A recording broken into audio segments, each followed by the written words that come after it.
So another season has ended in unusual circumstances, and once again we're here with Hayden to talk about what that end of the season means, and what Kingstonian might look like going forward. Hayden, before we get into that, it's obviously been a while. How are you? How's this third lockdown treating you? I'm very well, thank you. Yeah, the lockdown's driving me mad, as you would expect. But I think I've got my head around it this time. I think it became evident quite quickly that the season wasn't going to restart. So we're trying to use the time as productively as we can and enjoy some stress-free Saturdays along the way. Yeah, and unlike the first one, there's plenty of football on TV, presumably, for you to watch. Yeah. And as ever, Chelsea have sent me through the ringer emotionally in sacking Frank, but now they're back in the mix and doing well. So that's been a bit of a saving grace, I've got to say. Indeed. So the end of the season, obviously announced earlier this week that the season has been curtailed rather than expunged this time, which I think means those results could possibly be used depending what happens next season, whereas last season they were consigned to history. What's your feeling on that? And I guess, like you say, is this something you've been prepared for a while now? Yeah, and I think you're right. You're right to point out that it's been curtailed. So God forbid this happens again and we only complete half of next season, then at least they've got something to fall back on. So I think that in fairness to the football authorities, they've tried to learn from the previous experience. I know that there were certainly some clubs that wanted to use the 2 seasons and combine them as one, and there was an argument for that, albeit my understanding is the Football Association had declared it null and void, and that's the reason why they couldn't do that. So the league have decided to curtail the results. Hopefully we'll never need to use them, but I guess there is that possibility. But I certainly like to think that, and certainly getting me through this lockdown, is that it will be the last one. And, you know, we'll move into next season with optimism, not only that we'll do very well, but we can complete a full season. I saw a tweet from the Combined Counties League last night saying they were looking at maybe arranging some kind of April competition for some of their teams. Is this something you as K's would be interested in looking at, a bit of spring football, or just with the contracts, is that too messy to even approach? Well, it's something that we discussed as a club, because I know there was at one point, there was some conversation that might happen in the Isthmian League. Perhaps the league would be closed down and then there may be some sort of velocity trophy tournament in the style of a Champions League format. So yeah, people have often said that the velocity tournament is the closest thing we've got to the Champions League. So that makes a lot of sense. Yes, absolutely. But I think, to be fair, I think it's a bit of a non-starter. Look, we all want to play football. I want to play football. The players want to play football. The club wants to resume playing football. But there are complications along the way. None more so than, is it worth taking all the players off furlough, eat into next season's budget for the Velocity Trophy? And with respect to the Velocity Trophy, I think that the general feeling amongst clubs, not only Kingstonian, but the general feeling amongst clubs, it's just not worth it. So we'll prepare in a different way. We'll prepare more in-house. Is there a possibility of playing 1 or 2 friendlies? Maybe that's something that we can look at. But I don't think there's any chance of that happening in our league. Certainly a new format being introduced. What have you been doing with the squad during this lockdown? Has it been about preparation for next season? Have you had to kind of keep an eye on this season just in case something was restarted? I know during the last lockdown you tried to keep that sense of togetherness. Has that been the same this time? No, not really, because I never thought it would restart. I think everybody was confident when it initially closed down that it would restart. And I think everybody was confident that there was the possibility that we would restart initially mid-December, and at the worst case scenario, the first or second week in January. There was definitely that feeling around football. Of course, looking back, if you remember, the tier system complicated that. Some teams were allowed supporters, some teams wasn't. But the biggest problem was obviously there was no secondary spend. But there was still a feeling it could be done. And I think that there was a will that it could be done. And I think that the football authorities wanted to resume the leagues. They didn't want 2 wasted seasons, so to speak. But as soon as the second wave come, and as soon as the second variant come, I think it killed all hope of it, is honestly the truth. And, you only had to look at the amount of fatalities, and the infection rates were absolutely through the roof, and probably a lot worse than the first wave. So it changed our thinking. As you know, we played a few training games, we played a few friendlies through December. Then we stopped completely. And from that moment on, we decided that we wasn't going to have Zoom training sessions, because for a player, they need to be able to aim for something. There needs to be a means to an end. And an end wasn't in sight. Let's be fair. The light at the end of the tunnel probably only arrived with the government announcement this week. So what I've done is different from the players. The players haven't been together, albeit we were on Thursday. We all got together Thursday to discuss the next move. So I've been speaking to players more on a personal note, not really about football, making sure they're okay, making sure their families are okay, making sure that, basically everything's well with them. We haven't really spoken about the football up till this week. And all the players have been good, they're healthy, no problems with the families. And in the meantime, I've been trying to do all sorts of research of how we can improve. And I think it's important to point out not only the team, but how I want to improve Kingstonian as a club, how I want to improve the technical staff, the coaching staff, the backroom staff, and also how I can improve. I think in football, whether you're new to football management or whether you've been in football management as long as I have, everybody has to continue to learn. You never stop learning in football. So, I assess my own performance since I've been here, my own performance this season, how I can improve. And I've been looking at various ways and watching documentaries and reading various books and just looking how I can just continue. If I'm going to ask everybody else to improve, you can't be arrogant enough to think you're the finished article. So I'm trying to lead by example, so we all come back bigger and better. So if you've been trying to assess your own performance, looking back on the short season we just had, what would you give yourself out of 10?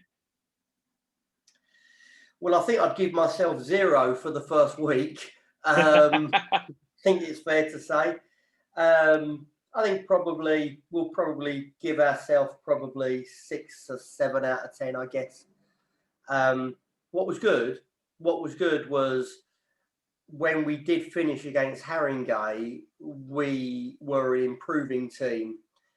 And there are elements of what I'm trying to avoid this year that we'd actually been through the process. So, for example, we knew we had a good side. We had changed 1 or 2 players. But I think that it's fair to say, if you look at Cadell was being asked to play in a very different role, for example. The way that Margate play is very different to Kingstonian. He wasn't playing as an out-and-out winger. He was playing more in pockets, more in an introverted role in midfield.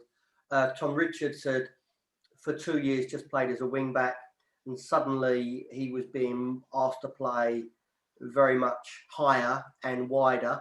So it's a different role for him. Elliot had been used to playing with 2 up front between his time at Dorking, and probably the majority of his career was now playing with one.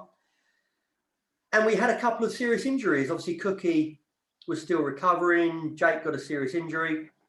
And I think it's fair to say one or two players who were done really well in the previous season made a little bit of a slow start.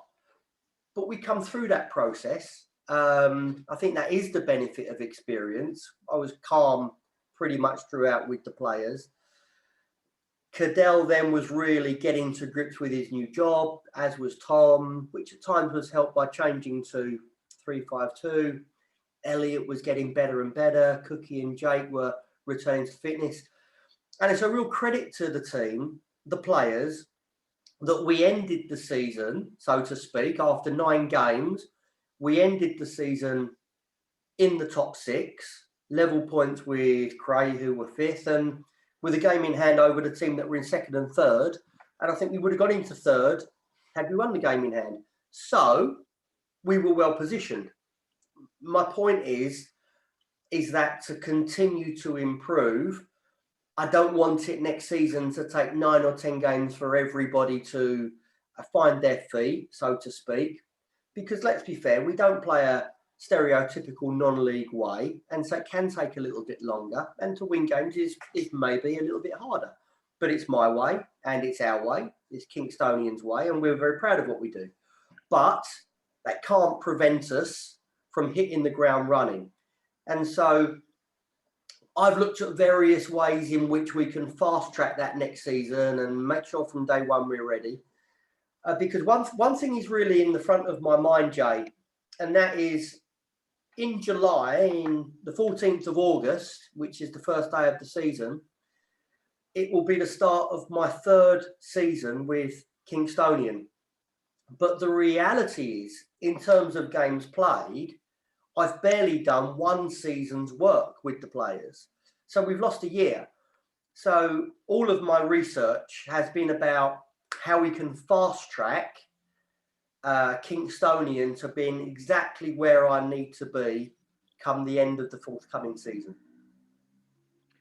Obviously, one change that will have happened before next season, well, it's already happened. And one player you didn't mention is Corie Andrews, who, since we've last spoken, has got his move to some unnamed League One side that many of us would rather not talk about. Why don't you tell us a little bit about how that came about, what that means to Corie, and how proud you are to see him kind of making that move? Yeah, well, first of all, I'm really proud of Corie, and I think he's very deserving. Corie was a player that I liked, but was a little bit of a wild card when he come in. You know, he had done remarkably well as a young player at Crystal Palace. He had lost his way after his contract had expired. That's not a criticism of Corie. That happens to 1,000 players that drop out of the pro game. He come back and played for Whiteleaf, made 39 appearances for Whiteleaf and scored 7 goals. But there was clearly something in him. Corie comes into a little bit of the process of what I was talking about, in so much as when he came, we saw his ability to score goals. I needed him to understand the way that we played. We needed him to be a little bit fitter, in better condition. And he rose to those challenges majestically, did really well. And, at the end of the season, I think he'd scored 10 goals in 12 games and was clearly getting better and better and better. So what happened in the lockdown is that we wanted to keep Corie, and I think it's important that the club recognise that we absolutely did everything in our power to keep Corie Andrews. We offered him an excellent contract to stay at the club in the long term, but Corie and his agents, his representatives, decided that they didn't want to sign a contract, which is their prerogative. That's fine, because they were concerned that it might jeopardise hopes of moving into the Football League. I don't think it would have, but it's difficult for the player. I'm in his ear saying, I honestly don't think it will. Other people are in his ear saying, you know, you can move, you can go for nothing. So I got it. But what is important to let everyone know is that Corie absolutely assured me he would only leave for a Football League club. And in the period of the lockdown, there were as many as 4 very serious offers that come in for Corie from National South and National League clubs. And Corie turned every single one of them down to be loyal to me, to his teammates, and to Kingstonian. But then, of course, Wimbledon come knocking. Wimbledon offered him the place as a trial. It's coming for a 2-week trial period. They'd seen him play against Haringey, where obviously he scored a hat-trick, did really well. I know the guys at Wimbledon. I spoke to Mark Robinson. And quite honestly, we want to keep our best players, but I'm not going to stand in the way of someone improving their life. And so he went to Wimbledon with my blessing, with my best wishes. He did very well. And he's earned himself an 18-month contract. And so, you know, there's 2 ways of looking at it, Jay. The first way of looking at it is, crikey, we've lost one of our most important players. I don't look upon it like that. I look upon it that it wasn't a wasted season. We didn't waste the season. We'll always look back on the season for Corie, and Kingstonian gave Corie the platform that he needed to really improve his life. And I think that he will go from strength to strength. And I know that he appreciates everything that the club and the supporters and the teammates have done for him. And, you know, he'll always be a friend. I'm in touch with him regularly. And I'm so pleased and looking forward to him scoring his first league goal at the club we won't mention. Yeah, I was thinking back to when we did the Zoom with the new signings last summer. And, you know, people knew who Cadell Daniels was. People were excited about Elliott coming back, Tom Richards, and Corie was probably quite near the bottom of the list in terms of, you know, people who fans were familiar with. And I think it was a bit of a surprise when he did so well in pre-season. And then it was a surprise when he was pushing Elliott for his spot. And yet, by the time he was signed by Wimbledon, it wasn't a surprise that he'd gone higher up the pyramid. It was a remarkable few months for him at Kingstonian. Yeah, absolutely. Remarkable is the right word. And what a credit to Corie that it was. Everything that you said is right. You know, Corie was a little bit of a wild card, I think it's fair to say. But, you know, I spoke to Corie's agents. I did a little bit of my due diligence on the player. And the reason that I decided to sign Corie is when I met him, I immediately liked him. I saw a young player that I recognised that perhaps he'd made 1 or 2 mistakes at Crystal Palace. And again, that's natural. He certainly won't be alone in that, thinking he's got a 3-year contract at a Premier League club and, you know, maybe thinks he's at the top of the ladder when really he's at the bottom. There's loads of players that made that mistake. But he recognised that, and all he asked for was help to get back to where he wanted to be. And when he signed, I said to him very clearly that I would be in his corner. We would work through difficult times, frustrating times together. But I felt that we could get him back to where he wanted to be. And as you say, he had stiff competition. Elliott is recognised and established goal scorer in this level. He challenged Elliott. He quickly became a fan's favourite. And he also persuaded me to play 2 up front. And that alone is quite remarkable. But again, credit to Elliott and definitely credit to Corie.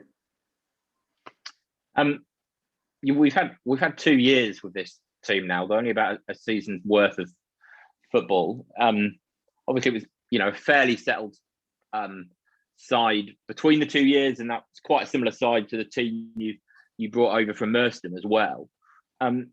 What have you learnt about that team in that time, and is that the basis of the team you expect to see at Kingstonian moving forward as well? I think it's a really good question. And I think if you ask the question to the players, they would all give one definitive answer.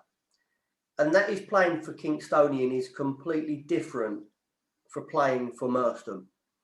And I don't mean that in any which way a disrespect to Merstham, but Kingstonian has the feel of a big club. Kingstonian has the feel of a club that really wants to go places. And Kingstonian has an amazing support behind them, which drives the team forward. And that makes it totally different. And that makes it all the more rewarding for players. In terms of the group, I'm lucky. They make my life easy. Honestly, we don't have problems in the dressing room. We don't have problem characters in the dressing room. The dressing room is strong and the dressing room is united. And that was proven in the first week of last season. If you had said to me in the first week, we'll lose heavily to Corie, we'll go out of the FA Cup and we'll lose heavily to Worthing, we recognised those games would all be difficult, but we certainly didn't expect that.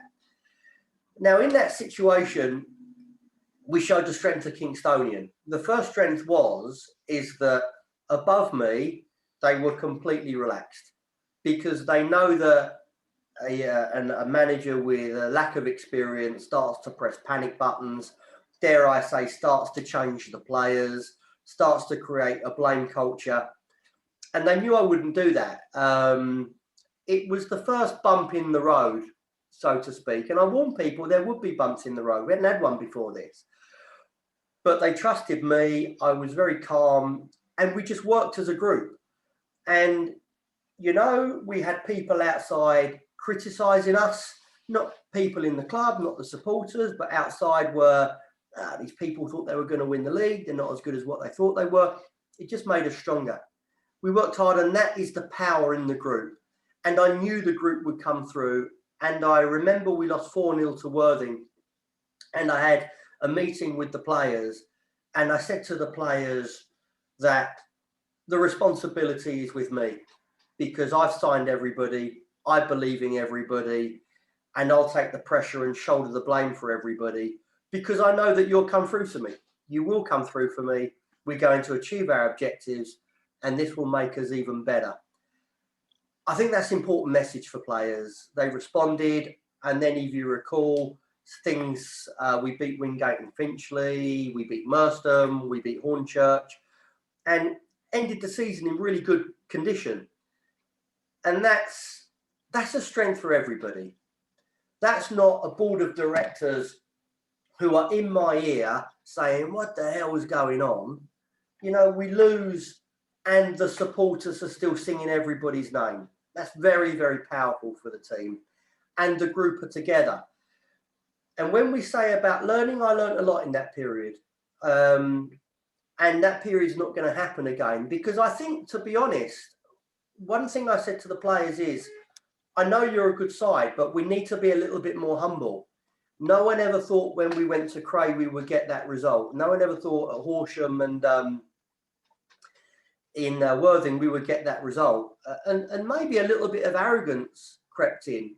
And maybe we need to learn from that and work hard and be humble and understand that we can only be considered as a great team when we bring trophies to this club. And it showed us that we're still early in our journey. But, you know, I look back on that period and I think it made us a better team. And I think that will help us go from strength to strength in more ways than one. As it did in the recovery, as I said, we started the season very poorly, but we ended the season with a game in hand moving into the top three. So, yeah, I think lessons were learned, which will be advantageous for the future. You mentioned earlier that you hadn't done much with the squad since football stopped at the end of last year. What's the plan between now and the start of next season? Is it a case of starting now and trying to ramp up? Is it a case of, you know, leaving the players for a little bit and start coming back in for pre-season? How do you balance that? Yeah, so what we're going to do now is I had a meeting with the players. Once there was a definitive answer from the government, obviously, and the league, that allows me to put my plans into place. And my plans are already in place for next season. I know who I want to bring into the football club. I know who the priority targets are. I know if I don't get my first choice, I know what my second choice target is. If I don't get the second choice, I know what the third choice target is. So the analysis of the team is done. Stability is important because I believe in these people. But, you know, I'm not happy that, you know, at the end of I think we would have made the playoffs, and I think there's every chance that we would have been promoted. But I think Kingstonian shouldn't be playing second fiddle to anybody. Worthing are a great team. There's great teams in our league, but we want to fight for the title. And so that means that we need to improve. So personally, I've looked to improve. I've put very detailed plans for the management team of how we're going to improve. With regard to the players, I think it's going to be a soft start. So the players will come back in the second week in April at their request, because they want to be together, and we're going to have an inter-club tournament during April where we just get playing football again. We'll then come back in, take a couple of weeks off, probably during May. We'll come back in early June, start the pre-season again in the soft way, maybe once a week. Then we'll come back in July and we'll be all guns blazing. And one of the reasons that we want to do that is not only for the team, but we want to integrate from day one our supporters into our work. So the first thing that is important to say is I recognise how fantastic the supporters have been in the support of the 12th man scheme. And I realise that there's prize winners out there through no fault of our own that haven't received their prizes yet. And I also acknowledge that there was an invitation to come to the training ground. We've not been able to do that because the government haven't allowed us to. But they will allow us to in the latter weeks of June and early July. And I would like to invite the supporters into the training ground for an open session to see the players train. I'll be taking the supporters out and fulfilling their prizes in June and July. So we fulfilled our obligations. And I'm doing that because A, it's the right thing to do, but B, I've said from day one, I want the supporters to be part of the journey. And next season is going to be huge for this club. Next season, I think, is going to be a very important season for this club. And I want you guys to be part of our journey even more. And, you know, believe me, I've been around football clubs where I wouldn't let them anywhere near the training ground. But this football club, we are of one. And so I want the supporters to come in the training ground and absolutely be part of us. You mentioned the fans there. I guess one thing that's gone on in the past couple of weeks has been people submitting their best ever Kingstonian teams. I'm aware that we'll have the results and yours coming up soon, but what have you made of some of those? When you see the teams, you realise just how tremendous this club is, and you appreciate the history of the club. And we didn't take any way personally that no one mentioned about me as being the manager, by the way. And not many of the players got into the teams. Actually, I found that quite inspirational. And I would like to think that when I leave, as eventually I will, and hopefully it's not for a long time, but when I leave, and if that happens again, people will put my name down, and people will put Gus's name down, and Kenny's name down, and Cadell's name down, etc., and really be remembered as fondly as the likes of Taka Mustafa, Bobby Traynor, and all these players have really served Kingstonian well.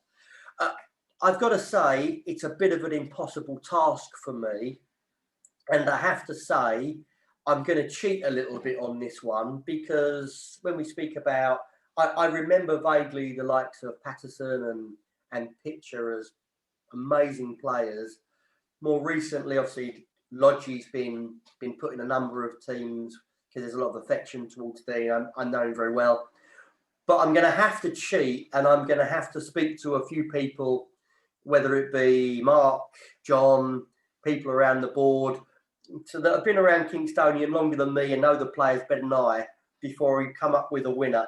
But there's certainly some really good sides in that list, and I really read it with interest. Indeed, yeah, it's been nice to have them pop up on Twitter over the last few weeks and just seeing the names that appear in there. Hayden, I think that'll do us for now. Thanks for your time. I'm sure over the coming months there'll be fan forums and announcements and all that stuff to come. But yeah, good to catch up and hear what's going on with the club at the moment.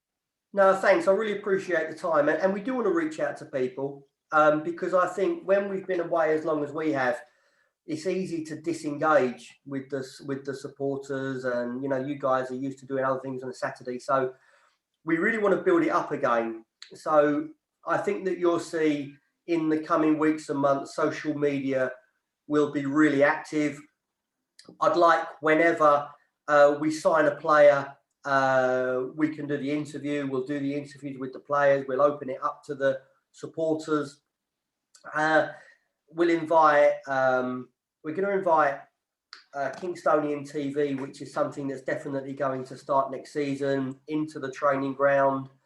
We'll have Simon Rowe taking photographs of training, putting it on social media, and really, really making sure that the togetherness that we built is even stronger than when we start.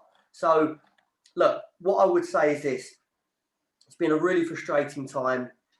We've missed playing. We've missed coaching. We've missed each other. We've really missed the supporters, and we've really missed the match days. But hopefully the success to come will be even sweeter when we achieve our goals together next season. So let's go on this journey again together.